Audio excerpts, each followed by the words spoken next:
In the summer of 1998, a young Apple executive made a career-ending mistake. During a board meeting, he casually mentioned Steve Jobs' unusual hobby, expecting it to be seen as an interesting tidbit about their CEO's creative process. Instead, Jobs' face turned stone cold.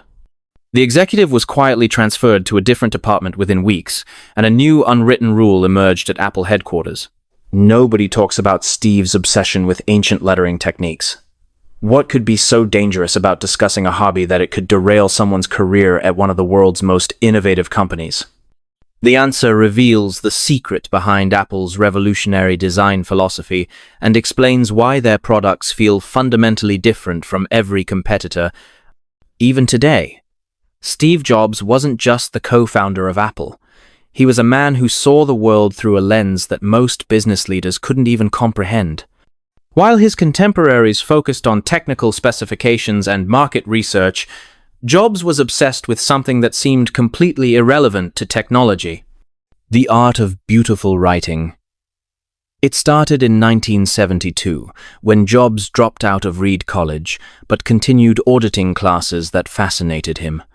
One of these was a calligraphy course taught by Robert Palladino, a Trappist monk who had spent decades perfecting the ancient art of letterforms. In that small classroom, surrounded by centuries-old manuscripts and the smell of ink, Jobs discovered something that would later revolutionize how humans interact with technology. Professor Palladino didn't just teach students how to write beautifully. He taught them to see typography as the invisible foundation of all communication. He showed them how the spacing between letters could evoke emotions, how the weight of a typeface could convey authority or elegance, and how the smallest details in letter design could make the difference between something that feels mechanical and something that feels human. Most students took the class for an easy credit. Jobs saw it as a revelation. He spent hours studying the subtle curves of serif fonts, the precise spacing of medieval manuscripts, and the psychological impact of different lettering styles. His classmates thought he was wasting time. They had no idea he was laying the groundwork for a design revolution that would reshape entire industries. But here's where the story gets interesting. When Jobs returned to Apple in 1997 after his 12-year exile, he brought this obsession with him. However, he rarely spoke about it directly, especially not in business meetings or public presentations. Why? Because he understood something that most entrepreneurs miss. The power of a secret competitive advantage lies not in broadcasting it, but in executing it flawlessly while your competitors remain oblivious. The first product to showcase this hidden influence was the original iMac in 1998. While other computer companies were producing beige boxes with technical-sounding names, Jobs insisted on translucent colors and a design that felt approachable, almost artistic. But the real magic was in the details that most people never consciously noticed: the typography in the operating system, the spacing of icons, the way text flowed across the screen. Every element was crafted with the same precision that medieval monks applied to illuminated manuscripts. This obsession reached its pinnacle with the iPhone's development. Jobs spent months working with his design team on something that seemed insignificant to outsiders: the fonts that would appear on the device's screen. He rejected dozens of options, demanding pixel-perfect letterforms that would be beautiful at any size. He insisted on developing multiple font weights and studying how they would look under different lighting conditions.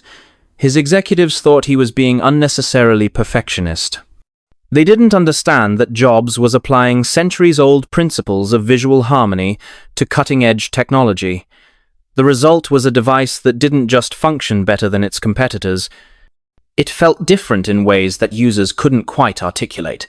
The text was more readable, the interface felt more intuitive, and the overall experience seemed more human.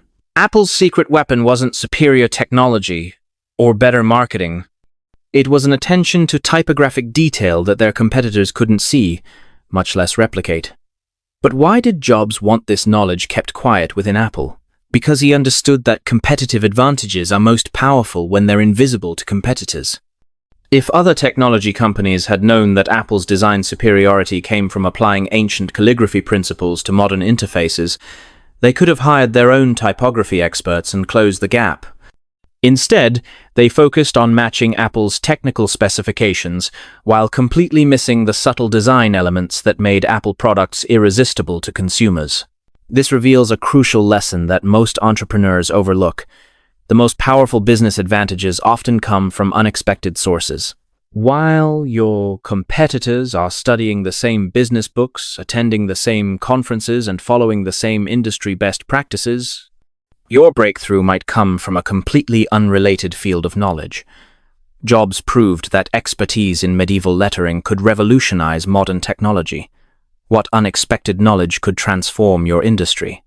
Maybe it's studying how architects create emotional responses to spaces, how musicians build tension and release in compositions, or how storytellers structure narratives to create compelling experiences.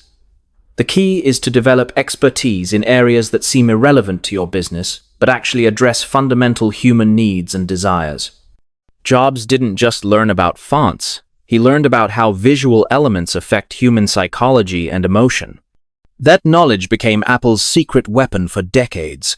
Today, as entrepreneurs compete in increasingly crowded markets, the companies that thrive will be those that find unexpected angles of differentiation.